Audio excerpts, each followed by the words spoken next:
Welcome to Press TV's News Review, where we look deeper into some of the top stories of the day. Stay tuned.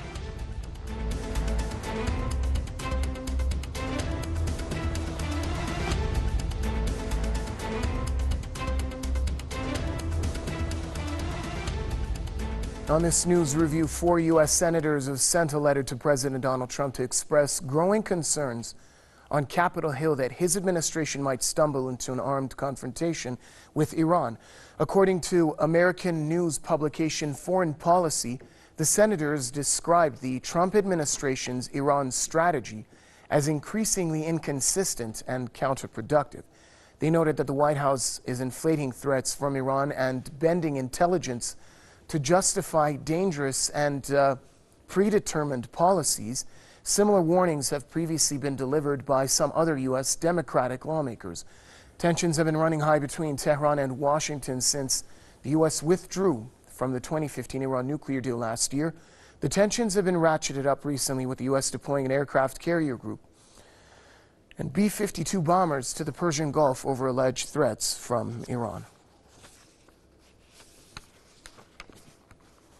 Joining us on this edition of the News Review, we have Professor of Comparative Politics at William Patterson University, Mr. John Mason, who's with us from New York, and also political commentator Jason Unruhe joining us from Niagara Falls. Gentlemen, welcome to the program. Let's start off with John Mason in New York. Talk to us about the differences of opinion and the divisions that exist in Washington right now with regards to the approach that the Trump administration is taking against Iran. Well, as is so often the case, we find that the Trump administration is isolated from elements within its own government, its own administration, State Department and Pentagon, but also a lot of the senior senators on Capitol Hill. So that comes as very little surprise. There is, I think, growing pushback.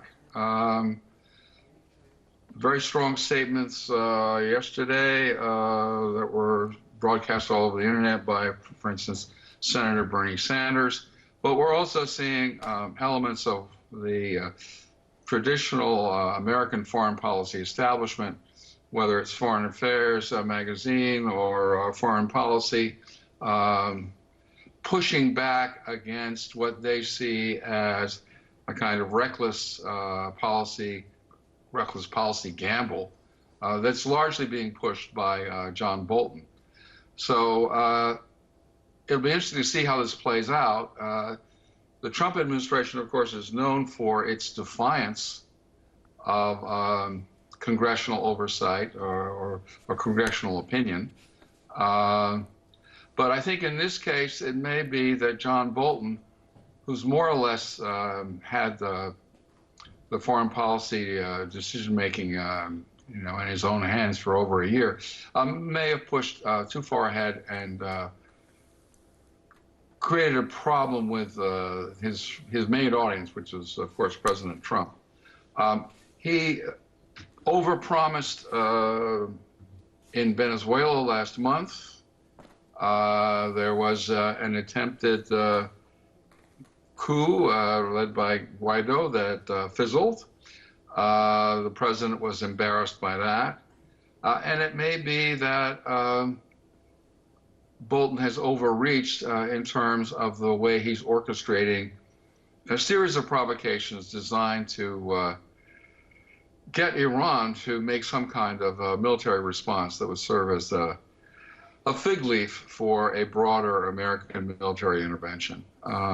So given the history of how we got into the Iraq War, there's tremendous skepticism, not only in allied capitals in Europe, but also on Capitol Hill and across the American media about the claims that have been made by the Trump administration concerning Iraqi threats to U.S. personnel in Syria and Iraq.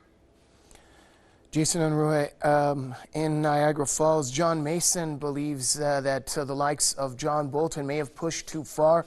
We already heard reports stating that maybe U.S. President Donald Trump is saying that he doesn't want a war with Iran. Give us your thoughts on how the events have transpired so far. I think that the United States in general, the general imperialist system of the United States, is looking for a war. They do want to have one, and they do have to have them eventually. Essentially, the system sees that much of the U.S. empire is being challenged by many countries around the world, particularly with regards to Russia and China. Those are rising powers within the world and are seeking to expand their spheres of influence that are currently occupied by the United States, or particularly China with regards to Africa. So essentially, what the U.S. sees is not only this, but smaller countries which don't wield as much strength, such as Iran and Venezuela, breaking away from being underneath the thumb of the United States. Or in the case of Iran, who's been out since the Islamic Revolution, I think that they're seeing that there's too much going on that's counter to their interests, to counter what makes the U.S. empire what it is, and that it's necessary to start another round of provocations in order to justify the continued military expansion of the country. Essentially, we saw what happened with Iraq and the reason for its invasion, and that was simply to snatch up more territory, snatch up resources, etc. We're seeing a reflection of that, essentially the same thing occurring in Iran right now. This seems to be that with Venezuela, the attempt to coup the government there is essentially being a very large failure and, in fact, an embarrassment for U.S. foreign policy and many of the war hawks inside of the country. I think that there's going to be a shifted focus towards Iran in this case in order to make things run in this kind of a way. This theater has failed, so we're going to move on to this one now, because it's the next logical choice. The DPRK is already very firmly standing against the U.S. That one still has been an embarrassment, that despite Trump's continued rhetoric about how great strides have been made with the DPRK, they certainly haven't. The DPRK maintains its nuclear capability to some degree or another. So I think that it's an inevitable product of the way that the U.S. is trying to shore up what influence it does have in the world. All right, thanks a lot, gentlemen. John Mason joining us from New York, and also political commentator Jason Unruhe joining us from Niagara Falls. And with that, it brings us to an end here on this edition of Press TV's News Review. Stay tuned. There's plenty more to come here on Press TV.